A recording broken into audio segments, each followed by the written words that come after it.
మా పక్కింటి పోరడు 4-5 రోజుల కాంచి అగబడతలేడబ్బా. ఏమైందక్క అని వాళ్ళ అమ్మని అడిగితే ఏం లేదురా, దోస్తులతోటి టూర్కు పోయిండు, రేపటెల్లుండి వస్తాడు అని మత్పరించింది. నీ అంగనే టూర్కు పోతే టిక్కువ ఫోటోలు దింపి స్టేటస్లో పెట్టాలి నాయే. కానీ మనోని ఫోన్ స్విచ్ ఆఫ్ వస్తుంది.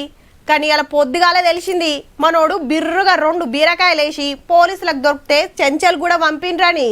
ఈ సంవత్సరంలో మీరు సంవత్సరాన్ని మీ యొక్క ఫ్యామిలీస్ ఫ్రెండ్స్ మధ్యలో మీరు చేసుకోవాలి, కానీ 4 గోడల మధ్యలో చేసుకోవద్దని చెప్పి మరి కోరుతున్నాను. హైదరాబాద్ పెద్ద పోలీస్ సజ్జనార్ సార్ ఏమన్నాడో సమజైందా?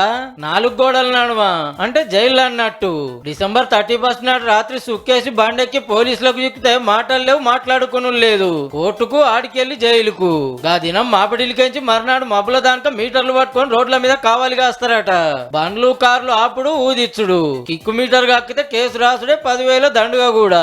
ఇది మెమొరబుల్ కావాలా 2026 లేదా మిజరబుల్ కావాలనేది ప్రజలందరూ ఎవరో తాగే వాళ్ళు ఉన్నారు వాళ్ళ చేతిలో ఉంటుంది. సో ఎవరు కూడా ఈ డ్రంక్ అండ్ డ్రైవ్ చేయవద్దని చెప్పి. కొత్తేడాది పూట దొరికినా ఎల్లకాలం యాదుంటది. మళ్ళా లైసెన్స్ రాని పౌరులకు బండ్లు ఇచ్చినా కేసులేనట.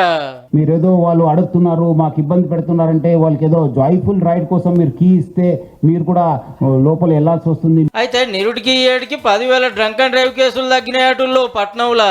అప్పుడు 59,000 మంది బుక్ అయితే ఇప్పుడు 49,000 చిల్లరా. ఈ కితాబ్ నేరాలు ఘోరాలు ఎన్ని జరిగినాయో మొత్తం లెక్కలు చెప్పిండు కమిషనర్ సారు. కడమ ముచ్చట్లు వెనక సిరిగా న్యూ ఇయర్ నాడు ఇంటోళ్లతో సంబరాలు చేసుకుంటారో లేకుంటే ఖైదీల నడుమకు పోతారో చూసుకోరి మరి.